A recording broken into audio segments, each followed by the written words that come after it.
Have you ever noticed that when you have a cold, food just doesn't taste the same? It's bland, boring, and a little bit sad. You might blame your stuffy nose, but have you ever stopped to wonder why a blocked nose ruins your meal? The answer is more fascinating than you think. It turns out, what we call taste is actually mostly smell. Your tongue is only part of the story. Let's dive into the incredible science behind how we experience flavor. You see someone pinching their nose, taking a bite of a strawberry, and looking completely unimpressed. Why? Because without smell, that juicy, sweet strawberry is just a vaguely sweet and slightly sour piece of fruit. The magic, the strawberryness, is missing. This simple experiment reveals a profound truth about our senses. Your nose is the real MVP when it comes to flavor. Let's break it down. Your tongue is equipped with taste buds, which are amazing, but they're also a bit limited. They can only detect 5 basic tastes: sweet, sour, salty, bitter, and umami, that's savory. Meaty flavor you get from things like soy sauce or mushrooms. That's it. 5 signals. Think about the thousands of different foods you've eaten in your life. How could 5 simple tastes possibly account for the complex flavors of a rich dark chocolate, a zesty lemon, or a fragrant curry? The answer lies in your olfactory system, your sense of smell. When you chew your food, you're not just breaking it down for digestion. You're also releasing tiny, volatile aromatic compounds. These are the flavor molecules. As you chew and breathe, these molecules travel from your mouth up through a passage at the back of your throat called the retronasal passage, leading directly to your olfactory receptors high up in your nasal cavity. This process is called retronasal olfaction, and it's the secret superstar of your tasting experience. While your tongue is busy reporting sweet or salty, your nose is detecting hundreds, sometimes thousands, of different aromatic molecules. Your brain then takes the simple taste signals from your tongue and combines them with the complex aroma signals from your nose. It's this fusion, this beautiful sensory symphony, that creates what we perceive as flavor. Imagine you're eating a piece of vanilla ice cream.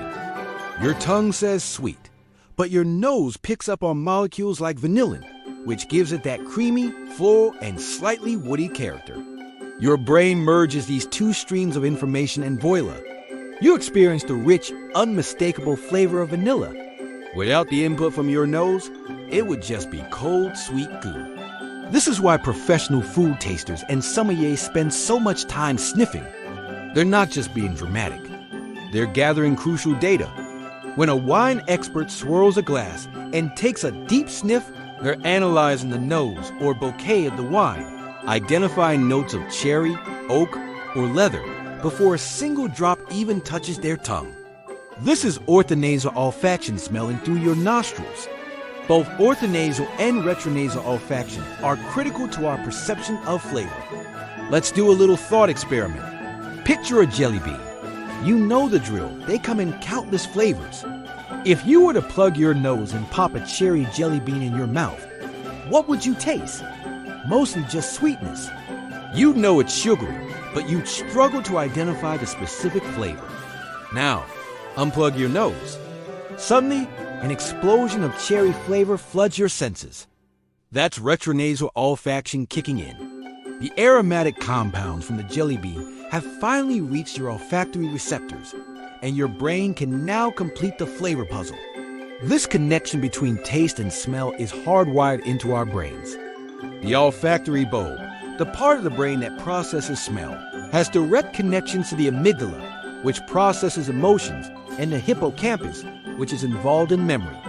This explains why certain smells and tastes can trigger such powerful memories and feelings. The scent of freshly baked cookies might transport you back to your grandmother's kitchen, or the taste of a particular spice might remind you of a trip you once took. Flavor is not just a physical sensation. It's an emotional and cognitive experience. Now, let's compare ourselves to the rest of the animal kingdom. We humans have about 6 million olfactory receptors. That sounds like a lot, right? Well, a dog has up to 300 million. This is why they are so incredible at tracking scents. Their world is a rich tapestry of smells that we can barely even imagine. For them, smell is a primary sense for navigation, communication, and finding food. While our sense of smell isn't as powerful as a bloodhound's, it's exquisitely tuned for one specific and very important job: appreciating the food we eat. This intricate system evolved for a reason. Our ability to distinguish between a vast array of flavors helped our ancestors identify nutritious foods and avoid poisonous ones. A bitter taste often signaled toxins, while a sweet taste indicated energy-rich carbohydrates. The smell of decay was a clear warning to stay away. Our sophisticated sense of flavor is a survival tool that has become a source of immense pleasure. So the next time you sit down for a meal, take a moment to appreciate the incredible teamwork happening between your tongue and your nose.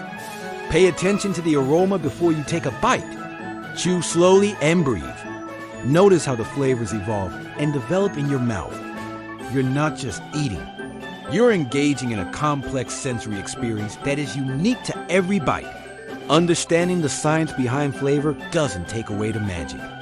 It adds a new layer of wonder to it. It's a reminder that even the simplest daily activities are powered by extraordinary biological processes. Our perception of the world is a beautiful construction of our brain, blending inputs from all our senses to create a seamless reality. And in the case of flavor, it's a delicious illusion crafted by the powerful partnership of taste and, most importantly, smell. If you found this dive into the science of your senses as fascinating as I did, make sure to hit that subscribe button and ring the bell. We've got so many more amazing facts about the world and the incredible ways we experience it. Thanks for watching, and we'll see you in the next one.